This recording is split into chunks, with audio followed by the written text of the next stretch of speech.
ओम शांति। 14 जनवरी मकर संक्रांति का पर्व हम पूरे भारतवर्ष में मनाते हैं। तो आप सभी को भी शुभ अवसर पर बहुत बहुत मुबारक हैं, शुभकामनाएं हैं। अलग अलग राज्यों में से अलग अलग नाम से भी मनाया जाता है। जैसे उत्तर भारत में पंजाब हरियाणा में लोहड़ी के नाम से मनाते हैं। साउथ में तमिलनाडु केरल में पोंगल के नाम से मनाते हैं। ईस्ट में आसाम वगैरह में बिहू के नाम से मनाते हैं। और राजस्थान, गुजरात, मध्य प्रदेश ये मकर संक्रांति कहलाता है। मकर संक्रांति में ऐसा मानते हैं कि सूर्य अपनी दिशा को बदलता है। सूर्य दक्षिणायन से उत्तरायण की ओर जाता है और मकर राशि में प्रवेश करता है, इसीलिए इसको मकर संक्रांति कहते हैं। तो यदि हम इसके आध्यात्मिक अर्थ को समझने की कोशिश करें तो जैसे सूर्य अपनी दिशा और दशा को बदलता है, ऐसे हमें भी अपने जीवन में दिशा को बदलने की ज़रूरत है। यानी नकारात्मकता, कोई भी कमज़ोरियाँ हमारे जीवन में है तो हम स्वयं को सकारात्मक बनाएं, अपने मन की दिशा को हम बदलें। और मकर संक्रांति पर दान का बहुत महत्व होता है। कहते हैं इस दिन दान करने से महापुण्य मिलता है।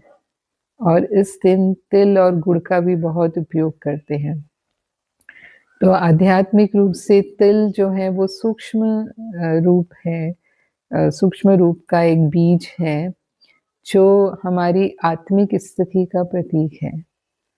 यानी हम देही नहीं, लेकिन इस देह में एक चैतन्य नश्वर शक्ति आत्मा है। तो जब हम आत्माभिमानी होते हैं तो हमारे दिव्य गुण प्रकट होते हैं।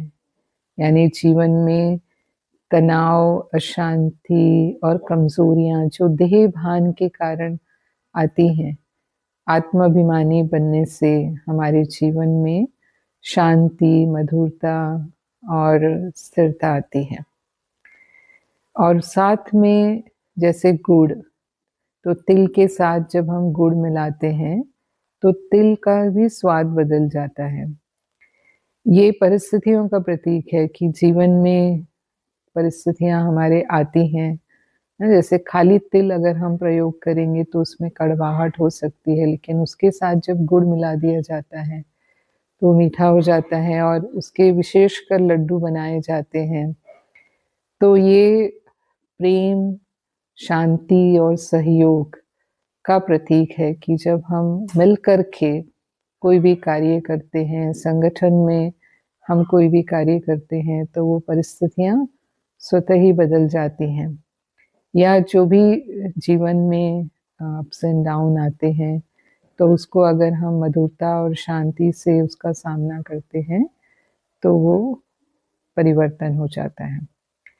तो मकर संक्रांति हमें ये संदेश देती है कि हम सच्चे अर्थों में अपने भीतर की संक्रांति लेकर के आए, अपने विचार में, बोल में, कर्मों में परिवर्तन लाएं, उन्हें हम श्रेष्ठ बनाएं।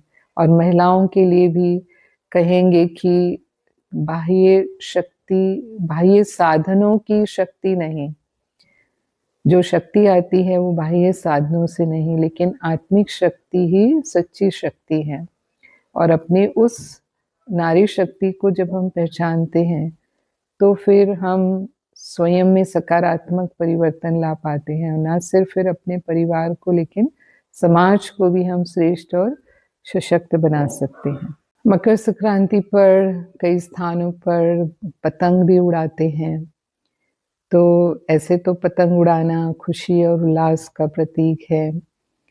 ये एक प्रकार का मनोरंजन है और हल्के होने का भी प्रतीक है, क्योंकि पतंग तभी ऊपर उठती है, उड़ती है, वो हल्की होती है। तो ऐसे ही हमारे मन की स्थिति भी इतनी ही हल्की हो कि हम ऐसा महसूस करें कि कोई भी कार्य करते हुए जैसे कि हम, कोई बोझ नहीं है हमारे ऊपर, वो हमारे लिए बहुत सहज है। तो ये मन का हल्कापन, वो भी हमारा रहे, उसका प्रतीक है। और पतंग डोरी से उड़ती है, बिना डोरी के पतंग ऊपर नहीं जा सकती, तो वो डोरी जो है वो एक अनुशासन का प्रतीक है।